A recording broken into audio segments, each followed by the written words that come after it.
Hello there, तो कुछ problems try करते हैं। आई गेस हमारे पास पेपर आ चुका है जो रिसेंटली फिट जी में हुआ था, तो उसके सोल्यूशन डिस्कस कर लेते हैं। काफ़ी क्योंकि फिजिक्स का पेपर हमने काफ़ी टाइम डिस्कस नहीं करा है, तो आज हम फिजिक्स के क्वेश्चन सॉल्व करेंगे जो एआईटीएस के, फिर मैथ्स के भी करेंगे। पर आज फिजिक्स से स्टार्ट करते हैं। तो मैं पीछे से स्टार्ट लेता हूँ पेपर सॉल्व करना। तो ये पहला क्वेश्चन है। A block is release from a rest on rough inclined plane the coefficient of friction varies as mu equals kx square. The maximum velocity of the block is. चलो ठीक है, तो अगर इसको ध्यान से समझें तो क्या समझ सकते हैं। हमें मैक्सिमम वेलोसिटी कैलकुलेट करनी है, ठीक है। तो एक चीज़ तो फॉर श्योर क्लियर है, एक चीज़ फॉर श्योर क्लियर है। ये इनिशियली ये क्योंकि इसका जो क्वेश्चन फ्रिक्शन है वो एक्स पर डिपेंड कर रहा है। जैसे जैसे डिस्टेंस आगे ट्रैवल करेगा, जैसे जैसे एक्स इंक्रीज करेगा, वैसे वैसे फ्रिक्शन की वैल्यू इंक्रीज करेगी। तो एक टाइम ऐसा आएगा, पहले क्या होगा, पहले तो एम जी साइन का फोर्स ज़्यादा होगा, तो बॉडी जो भी कंटिन्यूस एक्सेलरेट कर रही होगी और वेलोसिटी जो है कंटिन्यूस बढ़ रही होगी। एक पॉइंट ऐसा आएगा, लेट्स यहाँ से यहाँ एक्स नॉट डिस्टेंस पे, जहाँ पर क्या होगा, बॉडी में फोर्स बैलेंस हो जाएंगे। और उस टाइम पे क्योंकि एक्स कॉन्टिन्यूस बढ़ते जा रहा है, क्योंकि पार्टिकल के पास, तो एक्स कॉन्टिन्यूस बढ़ते चला जाएगा क्योंकि पार्टिकल के पास वेलोसिटी आ चुकी है। तो उसके साथ साथ क्या होगा, बैकवर्ड फोर्स है जो कि रिटार्डिंग एक्सेलरेशन प्रोवाइड कर रहा होगा, तो वेलोसिटी को डिक्रीज करने लगेगा। तो हम ऐसा कह सकते हैं कि जहाँ पर ये फोर्स इक्विलिब्रियम, जहाँ पे ये पार्टिकल इक्विलिब्रियम पे आ रहा होगा, फोर्स बैलेंस हो रहा होगा, वहां पर उसके करस्पॉन्डिंग वेलोसिटी होगी मैक्सिमम होगी, क्योंकि उसके बाद एक्सेलरेशन बैकवर्ड होगा। और फिर एक पॉइंट ऑफ टाइम के बाद जब जब सफिशिएंट फ्रिक्शन हो जाएगा, फ्रिक्शन तो इस पॉइंट के बाद सफिशिएंट हो जाएगा उसको रेस्ट पे ला सके, लेकिन वेलोसिटी की वजह से वो आगे जाएगा, जागे जाएगा। और देन जैसे ही वेलोसिटी यहाँ पर जीरो होगी एक पॉइंट ऑफ, उस पॉइंट के बाद क्या होगा, यहाँ पे जो जो एफ एस होगा, स्टैटिक फ्रिक्शन वो सफिशिएंटली हाई है जो कि इसको रेस्ट पे ला सकता है। तो उसके बाद फिर इसमें फ्रिक्शन फ्रिक्शन नहीं लगेगा, वो बस लगेगा, मतलब स्टैटिक वाला लगेगा, जो कि हम निकाल सकते हैं। एम जी साइन थीटा के इक्वल होगा, जो कि क्योंकि वो एक्सीड कर चुका है इस पॉइंट ऑफ टाइम के बाद। तो हमें बस क्या करना है कि यहाँ पे वी इक्वल टू जीरो है और यहाँ पे V equal to V max है। और जो वी मैक्स वाले पोजीशन है वहाँ पे क्या होगा, फोर्स बैलेंस हो रहा होगा, वो पोजीशन वो है। तो वहाँ से वहाँ तक हम क्या लगा सकते हैं, वर्क रेट थ्योरम लगा सकते हैं। तो वही करते हैं। आई गेस मैंने प्रॉब्लम प्रॉब्लम एनालाइज कर दिया है स्टेटमेंट, और ऐसा क्वेश्चन मैं रिसेंटली करवाया भी था, तो again it's very repeat telecast. In fact 5 question जो पेपर 2 में आए थे, वो पीजी 2 में, सॉरी फुल टेस्ट 2 में, वो बिल्कुल हमने क्लास में पहले क्लास में सॉल्व करा था। तो इट्स मोर और रिपीट चीज़ होती है, कोई नया क्वेश्चन नहीं फ्रेम होता, मोर और less. V equal to zero है और यहाँ पे क्या है, V equal to V max है। और इस पॉइंट पे क्या हो रहा होगा, लेट्स ये डिस्टेंस ऑफ एक्स नॉट है, तो क्या लिख सकते हैं, mu into M G cos theta. इस पॉइंट पे यहाँ पे एन होगा, यहाँ पे हो जाएगा एम जी कोसाइन थीटा, और ये होगा यहाँ पे एम जी साइन थीटा। तो इस पॉइंट पे क्या हो रहा होगा, mu into M G cosine theta, यहाँ पे F K is equal to M G into sine theta. ठीक है सर, तो यहाँ से क्या हो जाएगा, एम जी कैंसिल हो गया, mu equal to ten theta आ जाएगा। और टेन थीटा कितना है, वन है, 1045 वन है, तो ये हो जाएगा के इंटू एक्स नॉट का square is equal to one. तो उस पॉइंट के लिए एक्स नॉट की वैल्यू कितनी आ जाएगी, वन बाय रूट की आ जाएगी। सही है। मेरे को कैलकुलेट क्या करना है, maximum velocity of the block for, अच्छा बस पोजीशन ही कैलकुलेट करनी थी, ये तो बहुत ही आसान क्वेश्चन हो गया था। नहीं, ओके, तो ये वाला ट्राई करते हैं। इसमें उन्होंने क्या बोला है, the external and internal diameter of the hollow cylinder are this and this, the thickness of the wall of the cylinder is. Actually काफी सिंपल है, इन्होंने क्या बोला है, ये तो बहुत सिंपल क्वेश्चन है। ये आर वन है, ये आर टू है। हमें निकालना है delta R two minus R one. तो ये किसके इक्वल होगा, आई गेस काफी आसान है। कितना होगा, del R two plus del R one. सही है। तो यहाँ पे क्या हो जाएगा, 0.01, 0.01 प्लस 0.01, ये हो गया चेंज, और प्लस ओरिजिनल वैल्यू, तो ये कितना होगा, R two minus R one, R two minus R one plus del R two minus R one. तो ये वैल्यू कितनी हो जाएगी, 5.23, और ये है 4.89, उनको सेपरेट कर लिया। 5.23, 4.89, 13 minus 9 that is 4, and it is 11 minus 8 that is 3, तो 0.34 आई गेस। तो 0.34 प्लस 0.01, ये करेक्ट है, ये गलत है, ये भी गलत है, और ये सही है, तो इसका सी है। ये दोनों काफी आसान क्वेश्चन थे। ये वाला पढ़ते हैं। ओके, तो इसमें उन्होंने क्या बोला है, and in a YDSE, the distance d equals from the, अच्छा अच्छा, the distance of the nearest point to the central maxima where the intensity is twice at the root of single slit। अच्छा पढ़ते हैं, रुक जाओ इसको देखते हैं। पहले ये वाला ट्राई कर लिया एक बार। n mole of ideal gas with constant volume, heat capacity CV, undergoes an isobaric expansion at a certain volume, the ratio worked in the process to the heat supplied। अच्छा, undergoes a isobaric expansion, the ratio of work done in the process to the heat supplied, मतलब हमें निकालना है dW by dQ in isobaric process। I guess यही बोल रहे हैं, इन isobaric. तो जो डी डब्ल्यू होगा, लेट्स से हम मान लेते हैं वी वन से वी टू गया, एक्सपेंड करा, तो डी डब्ल्यू कितना हो जाएगा, P gas into D V, isobaric है तो चेंज नहीं करेगा, upon P gas into D V plus F by two N R D T. First law use कर लिया, और यहाँ से क्या कह सकते हैं, P D V plus V D P is equal to N R D T. तो एन आर डी टी और वी डी पी जीरो है, तो यहाँ से क्या हो जाएगा, N R D T is equal to V D V. यहाँ से हो जाएगा P gas into D V divided by P gas into D V plus F by two P gas into D V. तो यहाँ से क्या हो जाएगा, one upon one plus F upon two, और सी वी की वैल्यू कितनी है, C V is F by two. ठीक है, n moles of ideal gas है, constant volume heat capacity, molar heat capacity. Okay okay, यहाँ पे क्या कर सकते हैं, सी वी को एफ आर डाल दिया, ठीक है। ओके, ठीक है, सी वी के फॉर्मूले लिखते हैं, तो एफ बाई टू कितना हो जाएगा, C V upon R, F by two equal to C V upon, तो one plus C V upon are.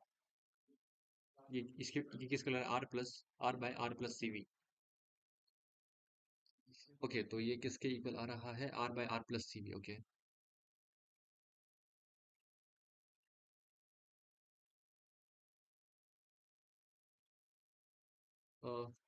Are by R plus C V, I guess it is most appropriate. Yes, it is more appropriate, n अगर N one ले लेंगे तो ये match कर जाएगा, R by R plus C V, तो ठीक है, इसका यही होगा। आगे बढ़ते हैं। इसमें उन्होंने क्या बोला है, एक यूनिफॉर्म डिस्क है और एक यूनिफॉर्म हॉलो स्फीयर है, जिसका कि दोनों का मास एम एच और एम डी दे रखा है, ठीक है।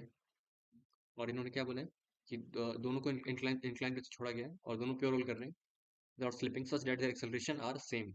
अच्छा, तो ये लेट्स से एक रैंडम बॉडी सेलेक्ट कर लिया, मुझे फॉर्मूला नहीं आता तो डायरेक्ट कर लेते हैं। यहाँ पे क्या होगा, एम जी साइन थीटा, ये एंगल एक पर्टिकुलर पार्ट को थीटा थीटा कॉल कर लिया, M G sine theta, acceleration center mass को मान लिया ए सी एम, तो प्योर रोल कर रहे हैं तो अल्फा ऐसे आएगा, तो एम जी साइन थीटा ऐसे, इधर एम जी कॉस थीटा होगा, और जो नॉर्मल है वो सेंटर से पास कर रहा है तो उसका टॉर्क नहीं आएगा, तो फ्रिक्शन टॉर्क ऐसा लाना है, तो ऑफ कोर्स एफ एस जो होगा पीछे लग रहा होगा, तो what we can write is M G sine theta minus F S is equal to M A C M, और क्या लिख देंगे, F S into R is equal to इसका moment of inertia M K square into alpha, alpha कितना होगा, A C M by R, divide कर लिया दोनों को ऐड करके, तो एम जी साइन थीटा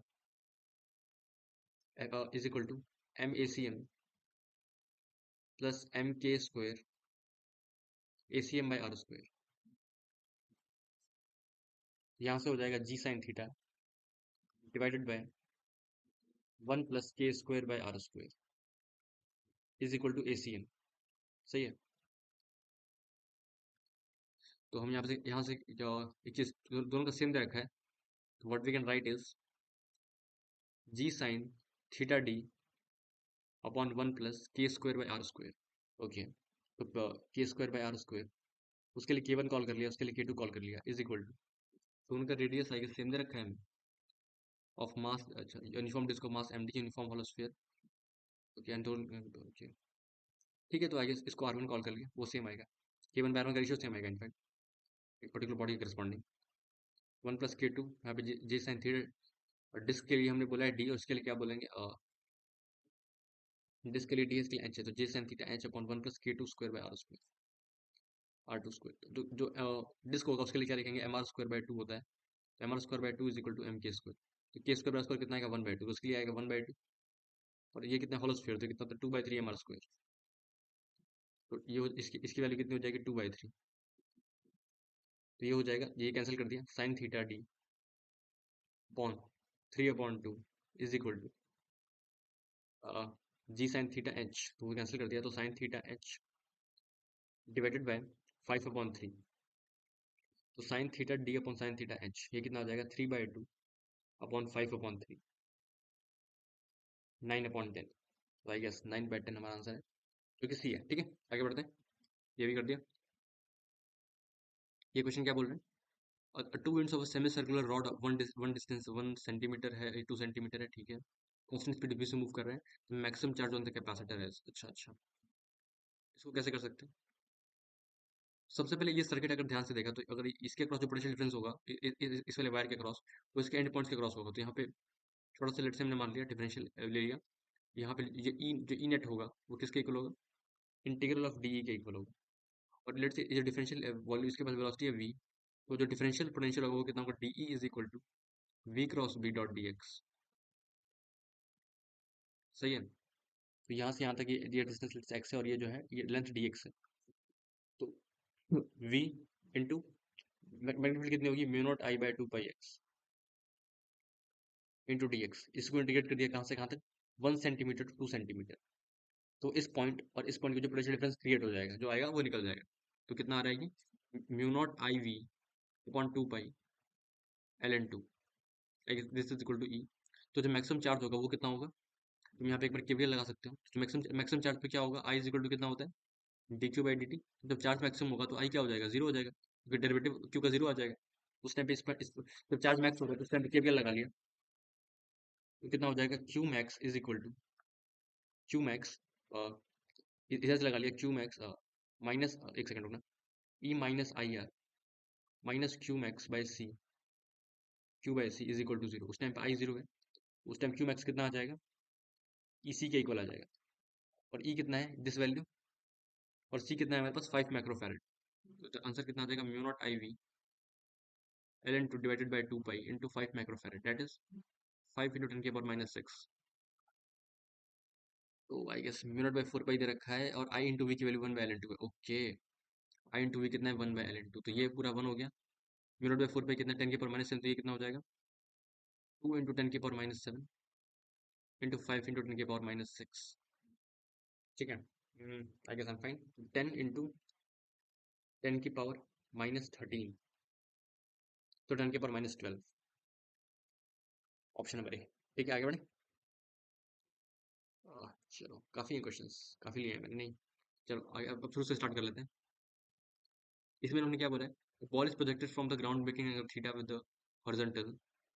ठीक है, एक बॉल है जिसको ऐसे फेंक दिया गया, थीटा हॉरिजॉन्टल समय कर रहा है, ठीक है। वर्टिकल वेलोसिटी कितनी होगी किसी भी टाइम पे?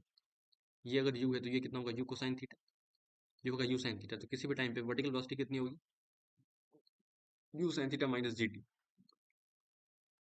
You sine theta minus G T. तो इसका जो स्लोप होगा, ये जो लाइन होगी, ये इसकी इक्वेशन क्या है? V Y is equal to U sine theta minus G T. तो यहाँ से क्या सकते हैं? यहाँ पे ये एक्स के फॉर्मेट में, ओके, टाइम फॉर्मेट में नहीं है। अच्छा अच्छा, ओके, तो एक्स इक्वल्स कितना होगा? U cos theta into T. तो यहाँ से क्या कर सकते हैं? एक्स टी की वैल्यू पुट कर दी यहाँ से, ये हो जाएगा U sine theta minus G into X upon U cos theta X. तो इसका जो स्लोप आ रहा है वो कितना आ रहा है? एक तो ये एंगल 135 है, तो tan 135 is equal to G by U cos theta. और एंगल है कि समय मेंशन नहीं है, angle we have to calculate, okay. इसकी ये अगर 20 है तो ये कितना होगा? ये भी 20 होगा, इतना समझ आता है। और ये है यू साइन थीटा के इक्वल, तो यू साइन थीटा किसके इक्वल आ जाएगा? ये जो एक्स इंटरसेप्ट है, जब एक्स जीरो हो रहा है तो यू साइन थीटा के इक्वल आ रहा है, तो वो कितना आ जाएगा? 20 आ जाएगा, जो 45 डिग्री है। तो what we can write is U sine theta is equal to 20, और इस पॉइंट पे एक्स बाई टेन 135, ये माइनस ये यू कॉस थीटा के इक्वल होगा। तो ये ठीक है। और यहाँ से कितना आ जाएगा? ये -1 है, तो जी कितना? टेन कितना आ जाएगा? Tan equal to U cos theta. I guess I am comfortable, ठीक है। ये हो जाएगा U cos theta equal to 10। दोनों को डिवाइड मार दिया तो टेन थीटा, टेन इनवर्स 2 आ जाएगा, देखो, टेन थीटा इक्वल टू 2, तो टेन इनवर्स 2 एंगल आ जाएगा। आई गेस मजा आ गया होगा। काफी आसान क्वेश्चन था, लेकिन आसान क्वेश्चन था, ओके। इंग्लिश जैसे कि तैसे। तो पहले जो ऑर्बिटल वेलोसिटी होती है इसको पढ़ो एक बार। Satellite is circular orbit about a planet of mass of radius R, it's a orbit can be taken to r itself, the minimum increase in speed so that the orbit can take in r itself। अच्छा, उसको r ही मान लेना है, तो इन्होंने बोला है इसकी ऑर्बिट वेलोसिटी कितनी होती है? √2m/g/m/r होती है, ठीक है। और उसके लिए क्या करना पड़ता है? Half M V square minus G M by R equal to, ये होती है हमारी वी एक्सेप्ट वेलोसिटी। और उस टाइम कितनी होती है, root G M by R होती है। तो कितनी एडिशनल वेलोसिटी इम्पार्ट करनी पड़ेगी, उनका डिफरेंस तो आई गेस इसका डी आ जाएगा। तो काफी कॉमन क्वेश्चन, ये भी हो गया, सिंपल था। ये वाला क्वेश्चन करते हैं। इसमें उन्होंने क्या बोला, a short electric dipole, a short electric dipole moment P is placed near a neutral conducting sphere of radius r small, electric potential at the point P on the surface of sphere। तो क्योंकि conducting बोला है इन लोगों ने, conducting है, तो इस point जो वी ओ होगा वही वी ए के इक्वल होगा।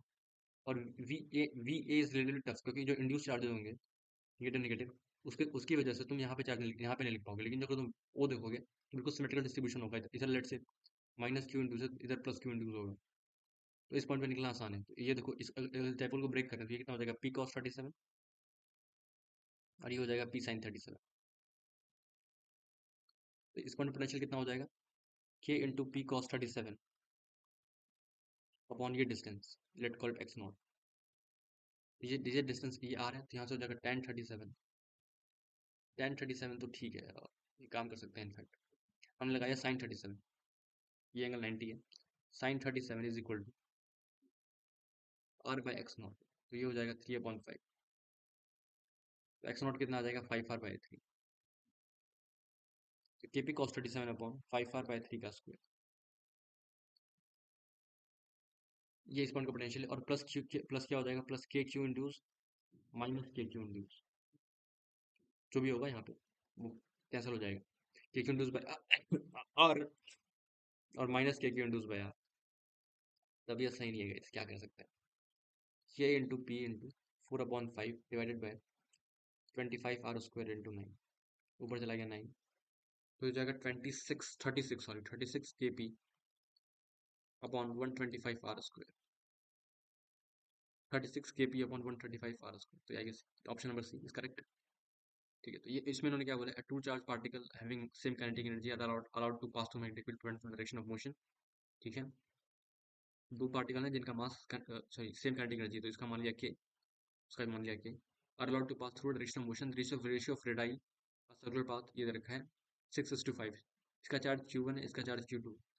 तो Q1:Q2 कितना है, 1:2 है। R1:R2 कितना है, 6:5 है। तो M1 मास आएगा सेम नहीं दे रखा हमें। अच्छा वो कर लेते हैं, कितना होता है mv, तो √2m के हमें मास का रेशियो निकालना है अपॉन mv/qb। तो Q1 से मैंने फिट दे रखा है, पासिंग अच्छा से भी मारना है, तो Q1 into B1 is equal to, sorry मैं रेशियो दे रखा है, ओके उसको यहाँ पे कर लिया, √2m के डिवाइडेड बाय चार्ज का रेशियो दे रखा है, okay, upon Q1b divided by square root of 2mb के upon Q2b is equal to 5:6, 6/5। यहाँ से b से b कैंसिल कर दिया, और m क्या हो जाएगा, square root of ma/mb into Q2/Q1 is equal to 6/5। तो ma/mb निकालना है, तो ये हो जाएगा 6/5 इंटू Q1/Q2। पहले का चार्ज कितना था, 1:2, तो ये हो जाएगा 1:2, इसका स्क्वायर मार दिया तो ma/mb आ जाएगा। तो 6/10, 36/100, ये कैंसिल हो रहा है। ठीक है, तो 9:25 आ जाएगा। ठीक है, चल बढ़िया, तो ये भी कर दिया, आगे बढ़ते हैं। और अगर इसको देखा एक बार, अच्छा ये भी है, काफ़ी है अभी, याद है अभी। चल ठीक है, पहले ये वाला कर देते हैं। इसमें उन्होंने क्या बोला है, the ratio of waves lambda 1 lambda 2, यहाँ से जो एनर्जी निकली, तो ये तो काफ़ी आसान, लैम्डा 2 hc/λ2, इसके इन लोगों को डिफरेंस कितना है, I guess it is E/2, और इसके बीच में कितना है, hc/λ1 is equal to 2e, divide मार दिया, तो λ1/λ2 इज इक्वल टू 1/4। ठीक है, in a young double slit experiment, d equals distance from the slit and d is the separation with the slit, the distance of the nearest point to the central maxima where the intensity is twice the single slit। तो मतलब 2i0 का जो 2i0 होगा वहां पे हमें वो निकालना है जहाँ पे होगा, क्योंकि सिंगल स्लिट से इंटेंसिटी i0 होती है, तो उसको डबल करनी है। तो ये डिस्टेंस अगर कैपिटल डी है, तो ये डिस्टेंस स्लिट से स्मॉल डी है, तो हमें क्या निकालना है, वो पोजीशन जहाँ पे इंटेंसिटी मैक्सिमम की हाफ हो रही है। तुम ऐसे देखो, ये जो डिस्टेंस होगा, लेट्स से एंगल थीटा है, तो डी साइन थीटा इस पॉइंट के लिए, ये जो डिस्टेंस होगी डी साइन थीटा वो किसके इक्वल होगी? D sine theta.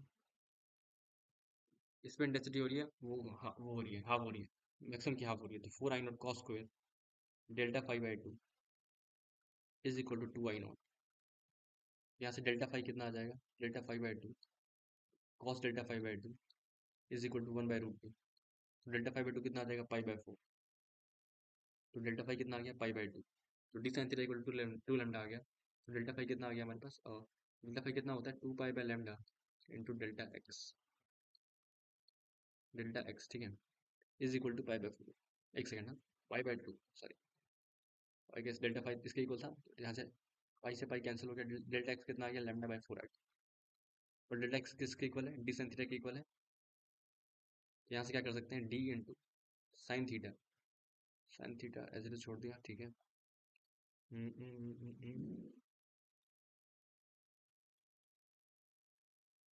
D sign 2 lambda मैंने क्यों लिखा है? ये λ/4 होना चाहिए ना। हाँ जी, उस पॉइंट पे D sine delta x D sine theta होता है, डी साइन थीटा कितना होगा? λ/4 होगा। और साइन थीटा किसके इक्वल होगा? tan थीटा के इक्वल होगा, क्योंकि काफी अप्रोक्सीमेशन में बोले ऐसा मान के चलना है। तो डी इंटू tan थीटा कितना होगा? यहाँ से देखो एक बार, ये यहाँ से यहाँ तक डिस्टेंस दी है, तो Y upon D is equal to λ/4। λ/4 तो हो जाएगा λ/d/4d, λ/d/4d, तो λ/d/4d। बढ़िया। चलो ये भी कर दिया, ये हो गया, ये हो गया।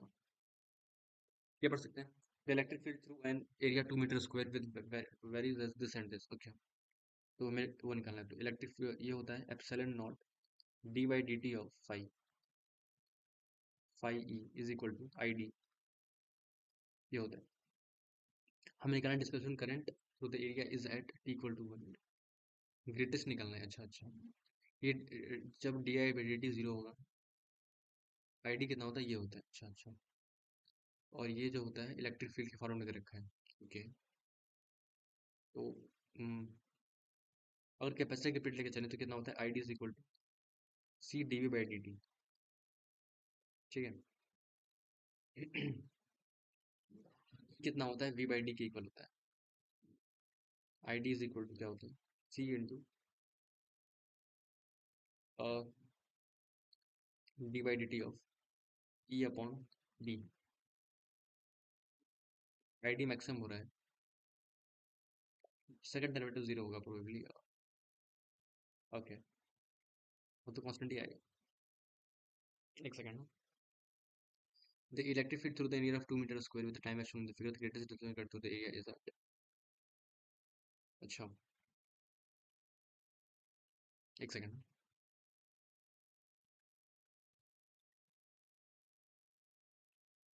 Okay fine. तो ठीक है, काफी आसानी से भी कर सकते हैं उस क्वेश्चन को, ज्यादा दिमाग लगाने की जरूरत नहीं है। ऐसे देखो, ये जो फाई है वो कितना होगा?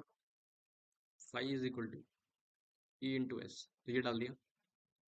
I D is equal to epsilon not into S into D by D T of E. और ये ई और टी का ग्राफ प्लॉट करा हुआ है, तो जहाँ पे D by D T maximum होगा वो होगा। तो यहाँ पे अगर तुम स्लोप देख लो, तो आई गेस दिख रहा होगा, यहाँ पे अगर देखो, तो यहाँ पे स्लोप की वैल्यू अलग है, यहाँ पे अलग है, तो ये निकाल सकते हैं। ये वाली लेंथ कितनी होगी? ये लेंथ 2 है। ये लेंथ निकालने के लिए क्या करना चाहिए हमें? और इसका कोऑर्डिनेट कितना होगा? एक सेकेंड,